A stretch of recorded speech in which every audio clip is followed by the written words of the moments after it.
Kayong mga lalaki, bago kayong matulog, matuto kayong magdasal. Daan ko kasi kahapon, narinig ko ang sabi ng babae. Huwag mo ipalo-palo sa mukha. Oh. Saan naka-location bago mo hinawakan? Sa ilalim ng brief.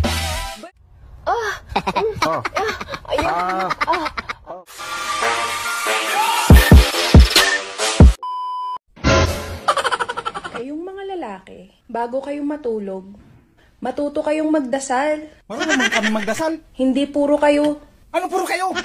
Sabihin mo! Tuloy mo! Puro ka daldal. salsal. Han, naalala mo ba yung babae? Yung natulog dito nung isang araw? Uwan, bakit? Kapatid yun siya. Nang inutangan natin ng 5K na sobrang laki ng advance interest. Kapatid pala niya yun? Oo, at nagsumbong nga siya sa akin. At bakit mo daw siya pinakialaman nung natulog siya dito? Hindi ko naman kasi alam yun, Han. Tsaka bakit mo pinapatulog sa kwarto natin? Tsaka inok mo pa yung ilaw. Akala ko ikaw yun eh. Malaki yung friend ko eh. Malit lang ako. Paghipo mo pa lang, alam mo na kung ako o hindi. Parang napansin ko ngayon na parang malaki yung unbok eh. Paano kasi ang dilim? Akala ko kasi busog ka lang. Hindi ka man lang nagtaka kung ako ba yun o hindi. Sa totoo lang, Han, saka ko na napansin na hindi talaga ikaw nung kalagitnaan na. Oh, napansin mo pala. Bakit pinatuloy mo pa rin? Bakit hindi ka huminto?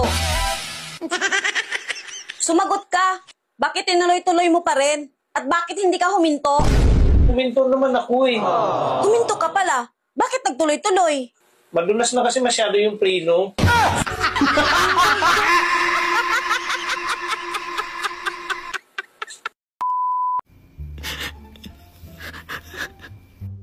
Oh, ba't ka umiiyak? Kasi palagi na lang wala akong ginagawang tama eh. Palagi na lang akong mali. Mali. Uy, hindi totoo yan. Huwag kang maniwala dyan. Dyan ka nagkakamali. O ayan, mali na naman ako. Ayaw, di ma.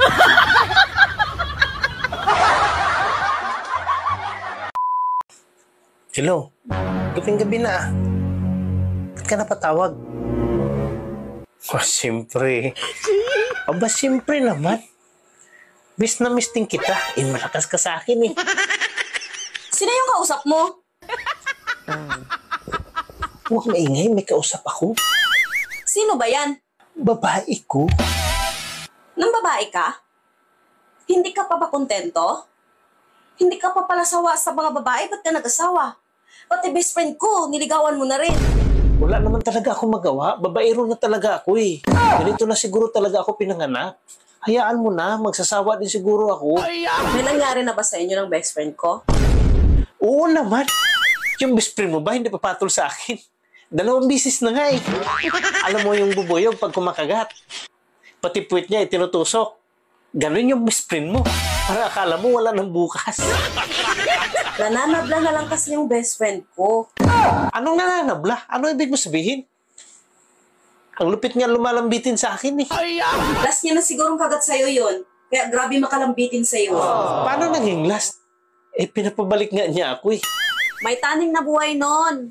Kasi may HIV yun. Hindi ba ako maapektuhan nun? Baka magkaroon din taning buhay ko. Madali lang naman ang solusyon dyan.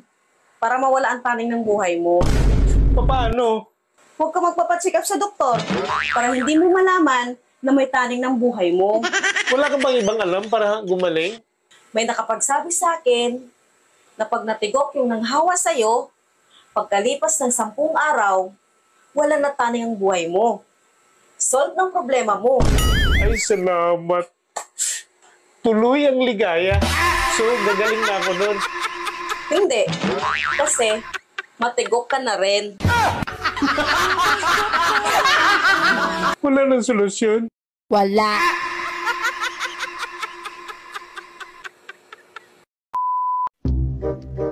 Itay. May sasabihin po sana ako sa inyo ni Inay. Ano yun, anak? Buo na po ang desisyon ko. Okay.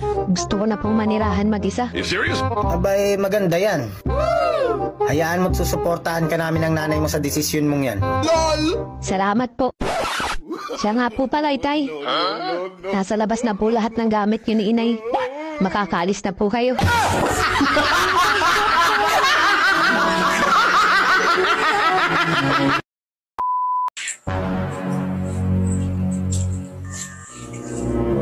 Oh, Han, andiyan ka na pala.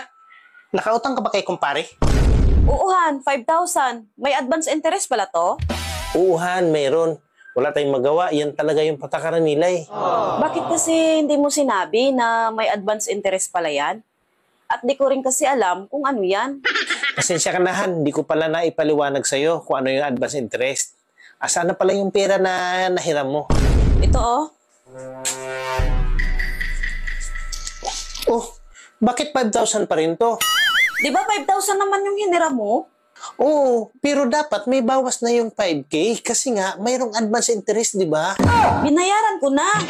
Paano mo nabayaran? Eh, wala ka naman dalang pera. Kaya nga tayo nangutang.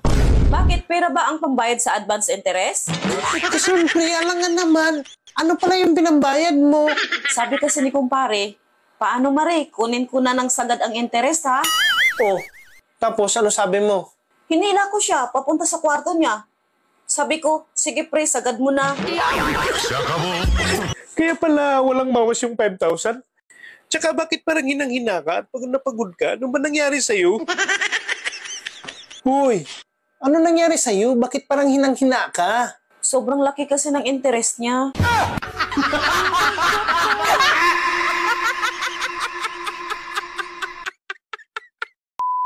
Pritong manok kaya? Pwede.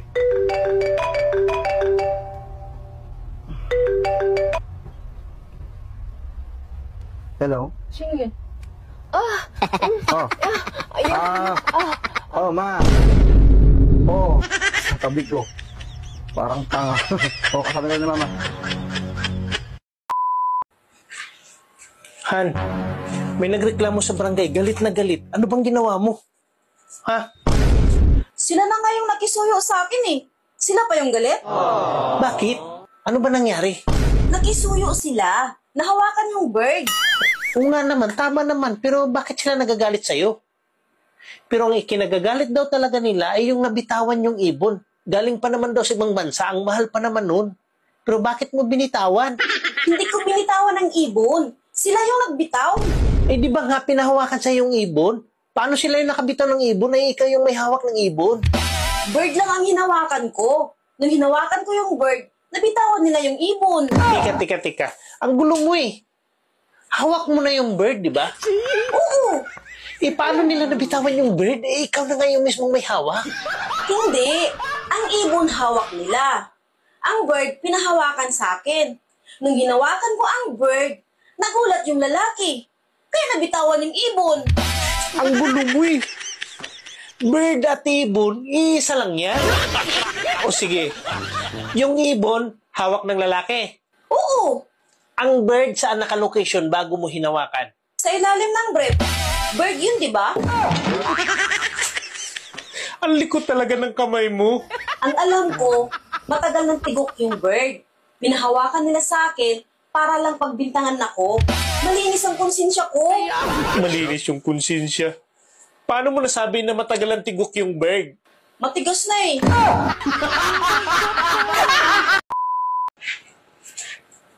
Han, yung bagong kasal na mag-asawa, na kapitbahay natin, kawawa yung babae. Ang mukha ng chismosa oh. Bakit kawawa? Ano ba nangyari? Sinaktan yung babae. Nananakit pala yung lalaki. Paano naman sinaktan? Kawawa naman. Tsaka bagong kasal pa sila? Oo, bagong kasal sila. Pero hindi ko nakita kung paano sinaktan. Bakit? May pasa ba yung babae? Hindi ko rin nakita kung may pasa. Paano mo nasabi na nanakit yung lalaki? Eh, hindi mo naman pala nakita. Pagdaan ko kasi kahapon, narinig ko ang sabi ng babae, huwag mo ipalo-palo sa mukha ko. Lumamalo pala yung lalaki sa mukha. Baka naman nagkatuwaan lang sila. Kasi nga, bagong kasal. Hindi eh. Nananakit talaga yung lalaki. Napaka-chismosa mo talaga. Eh, hindi mo nakita na nananakit yung lalaki. Pagdaan ko kasi dyan, malapit sa bintana nila, ang sabi ng babae, aray, aray. Tama na.